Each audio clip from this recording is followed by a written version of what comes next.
Sveicināti Mankas mēbelēs. Vēlos iepazīstināt ar mums salona veiklā atnākuši jaunu dīvāniņu, kurš ir tikko izražots kā jauns sēžam un guļam dīvāns. Pieminēšu guļam dīvāns ikdienas gulēšanai, katras dienas gulēšanai. Kur pieminēšu to, ka šeit šim dīvānam ir iekšā ļoti labs vācu Hoffmann atspers. Ražotājs dod 10 gadu garantijas pēc atsperu izsēdēšanos.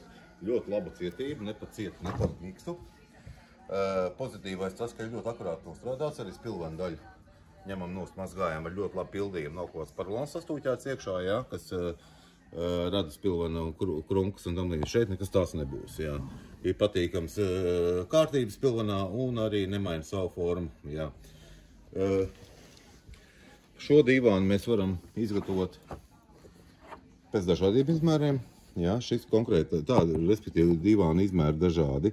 Varam uztaisīt, ka dīvānu kopējais garums ir 2,47 un 165.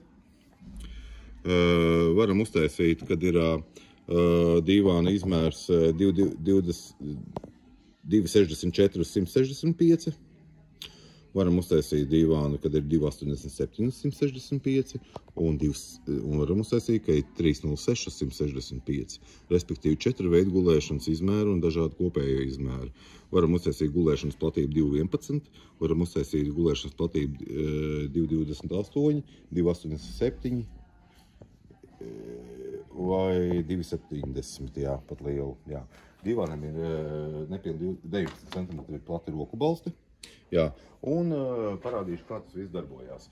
Ļoti labas cenas.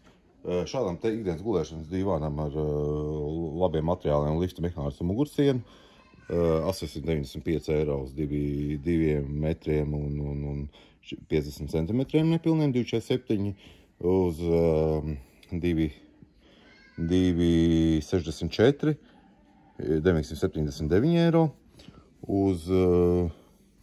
uz 3,06 garumā dīvāns par 1156 un uz 3,23, riktīgi mega liels, 1193. Auduma krāsa, ko 300 toņu varianti, izmantojam tikai kvalitīvs audums, viss pa vienu cenu kategoriju. Kā tas dīvāniņš darbojās? Šis dīvāns konkrētais ir uz izmēru 2,64 uz 165. Šī daļa viņam ir, protams, arī platākā standarta variantā.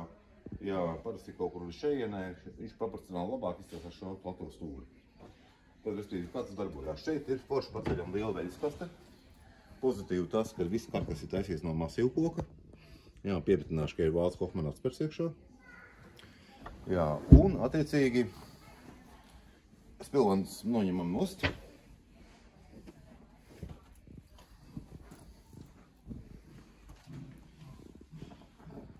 Šī daļa arī noņemās nost. Un šī daļa ceļās ar lifta mehānismu uz augšu. Ļoti viegli atverās. Arī saplāksnīs no sāniem. Un šī daļa smuki nolaižās lejā. Ļoti līdzena gulēšanas daļa. Šīs šūvietas guļot vispār nejūt. Vispār nejūt, kā kādreiz bija agrāk krievu laika dīvāniem. Bija lielas bedres, nekvalitīva paralona. Būtiskākais tas, ka šim dīvānam ir ļoti augsta mugurdaļa. Guļot ikdienā vai izlaižot dīvānu atstājot, mēs varam šo muguru daļu arī likt spilvenas, līdz ar to nevārtīs arī sienu. Šādi mēs varam sakārtot dīvānu.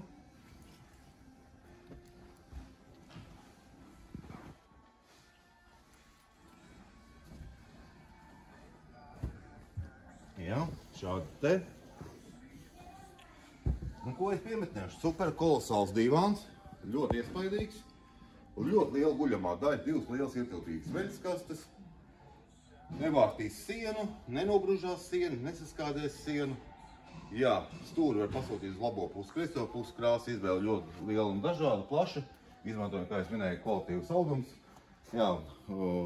Gulēšanas zaļa 2,30 cm reiz 1,65 m. Fantastiska gulta. Gan mantu glabātuvei, gan ikdienas kvalitīvai kārtīgai gulēšanai un viesu izmitināšanai. Uz tikšanos Mankas mēbelēs!